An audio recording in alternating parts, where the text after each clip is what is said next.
नमस्ते, आदाब। मैं anchor Divya Kamble CBN news 18 में आपका स्वागत करती हूँ। CBN न्यूज 18 अस्सलाम वालेकुम। हर समस्या में आपके गुड इवनिंग। साथ, हर खबरों में सच्चाई से आपके पास, क्योंकि मैं हम सच प्रोफेसर दिखाते हैं। Mohammad doctor Sadiq Shaikh from Bhusawal, Maharashtra, India.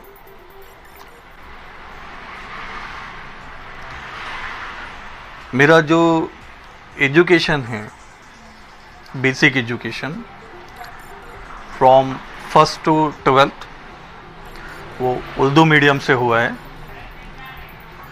उसके बाद मैं स्विच हुआ इंग्लिश मीडियम से। मेरा graduation BSc, post graduation MSc, then MBA in marketing, MBA in human resource, MTech in information technology, ये इंग्लिश मीडियम से हुआ। उसके बाद मैंने MPhil किया, मास्टर ऑफ फिलॉसफी। उसके बाद माशाल्लाह डबल डॉक्टरेट हुआ, doctorate in management studies DMS और PhD, डॉक्टर ऑफ फिलॉसफी। ये मेरा इंट्रोडक्शन और एक मुख्तसर सा एजुकेशन ग्राफ रहा मेरी लाइफ में। सर, यहाँ पर जो आपके जो अवार्ड्स, आपके सर्टिफिकेट नज़र आ रहे हैं, तो आपको अभी हाल ही में जो सर्टिफिकेट से नवाजा गया, वो कौन से उससे वो नवाजा गया आपको? जी, मैंने सर जैसे ही BSc कंप्यूटर में नाहाटा कॉलेज में एडमिशन लिया, तो एक लफ्ज़ है रिसर्च। ये मुझे जो वहाँ के प्रोफेसर्स थे और दूसरे रिसर्चर्स थे, टीचर्स थे, उनसे सुनता था मैं, रिसर्चर्स। लेकिन इन्वायरमेंट चेंज हुआ, उर्दू मीडियम से इंग्लिश मीडियम में गया। लैंग्वेज को मेकअप करना वही मेरे लिए मुश्किल हो रहा था, तो रिसर्च और उस बारे में सोचना इतना तो थोड़ा मेरे लिए नामुमकिन सही था। लेकिन मैं वक्त निकाल के थोड़ा सा डिक्शनरीज़ में, और उस वक्त पे इंटरनेट और सेल फ़ोन तो इतने एडवांस थे नहीं, थोड़ा दूसरे लोगों से मिलके, जो जानकार थे, जो प्रोफेसर्स थे, हमारे जो प्रैक्टिकल्स होते थे, उसके बाद में मैं उनसे मिलके पूछता था कि सर रिसर्च क्या होता है। अब इतनी मैच्योर एज भी नहीं थी, फिर भी वो अपने लेवल पे बताते थे कि रिसर्च के अंदर हम कुछ नया करते हैं, हम कोई नई फाइंडिंग्स लाते हैं, कुछ नए रिजल्ट्स लाते हैं, जिसका एजुकेशन कम्युनिटी, सोसाइटी और हमारे कंट्री को और ओवरऑल वर्ल्ड को इसका बेनिफिट मिले, डायरेक्ट और इनडायरेक्ट। फिर भी वो चीज़ इतनी कंफ्यूजिंग ही रही मेरे लिए जब तक कि मैं सेकंड ईयर BSc में था।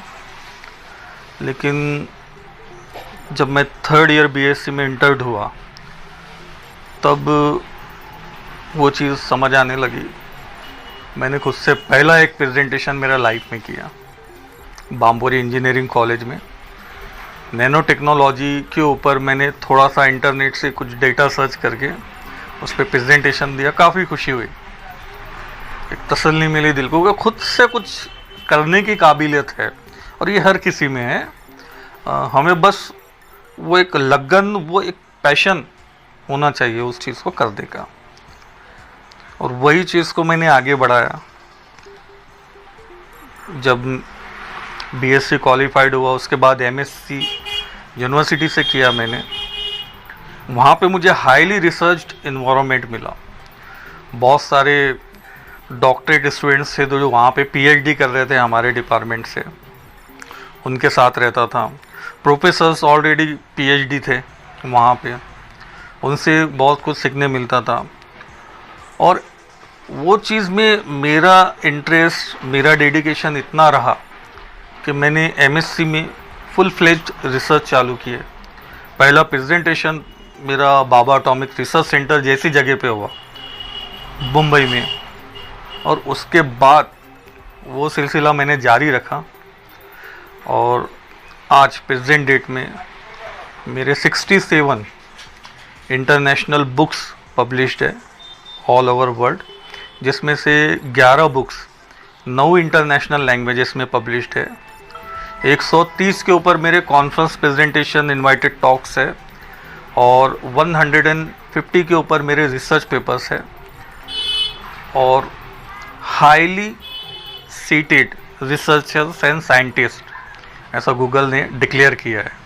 गूगल पे सर्च होने वाले सबसे ज़्यादा रिसर्च पेपर्स, उनमें मेरा नाम आया और वहीं से एक रिकॉग्निशन मिलना भी चालू हुई और वो रिकॉग्निशन मिलना चालू हुई तो बहुत सारे अवार्ड्स भी मुझे मिलना चालू हुए। सर आपने अब अवार्ड्स के बारे में पूछ सकते हैं। तो सर हम एक और क्वेश्चन था, आपने किस सब्जेक्ट पे आपकी जो डिग्री है पीएचडी करे हुए कौन से सब्जेक्ट पे? मेरा सर पीएचडी जो है वो ह्यूमन रिसोर्स मैनेजमेंट में है और मेरा जो रिसर्च है वो ह्यूमन रिसोर्स मैनेजमेंट, मार्केटिंग और सबसे ज़्यादा वर्ल्ड लेवल पे जो मेरा रिसर्च है वो आर्टिफिशियल इंटेलिजेंस इस सब्जेक्ट में है।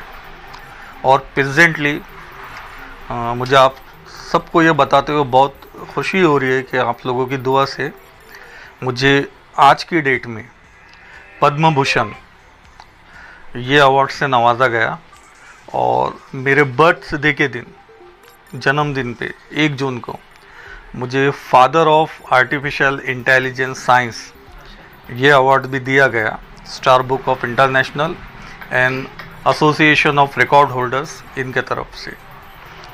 उसके पहले मुझे Bharat Bhushan award, best citizen of India, Rashtriya Samaj Seva Ratna, रूला अवार्ड इंडिया विंग, रूला अवार्ड मलेशिया इंग, ISSN award, BD goods award, fox clues award, RN talks awards और इसी तरीके से बहुत सारे नेशनल और इंटरनेशनल गवर्नमेंट्स और नॉन गवर्नमेंट्स अवार्ड से नवाजा गया।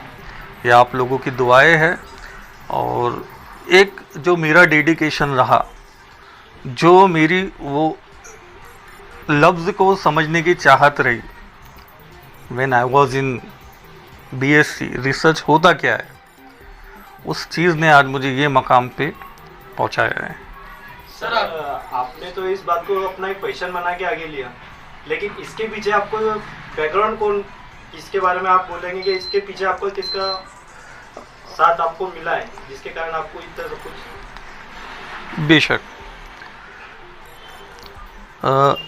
अगरचे मैं मेरी रिसर्च के बारे में आपको बताऊं तो मैं तो डेडिकेटेड उसमें रहा ही, लेकिन motivation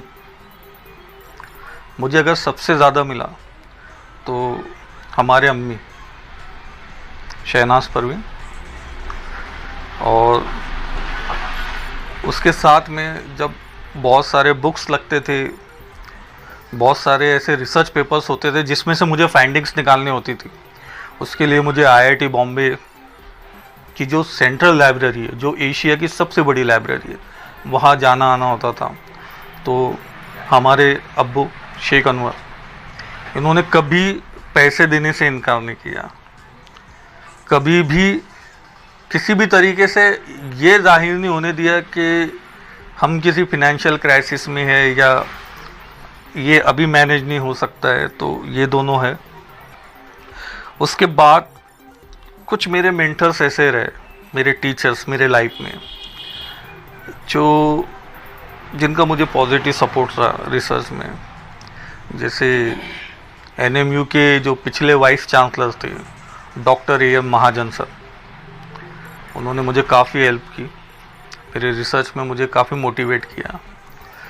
doctor DK Gautam, he was the head of the department of physical sciences and north Maharashtra university, उन्होंने काफ़ी मदद की।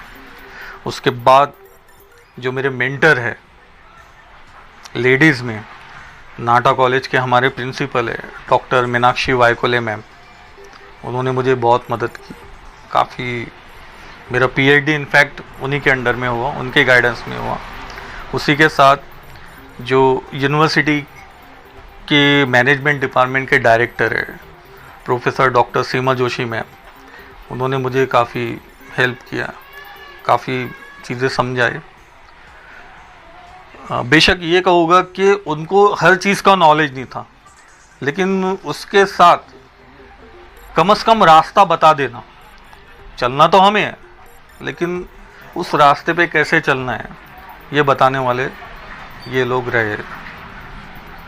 सर, हमारे भारत देश के युवाओं को और महाराष्ट्र राज्य के युवाओं को आप क्या मैसेज देना चाहेंगे?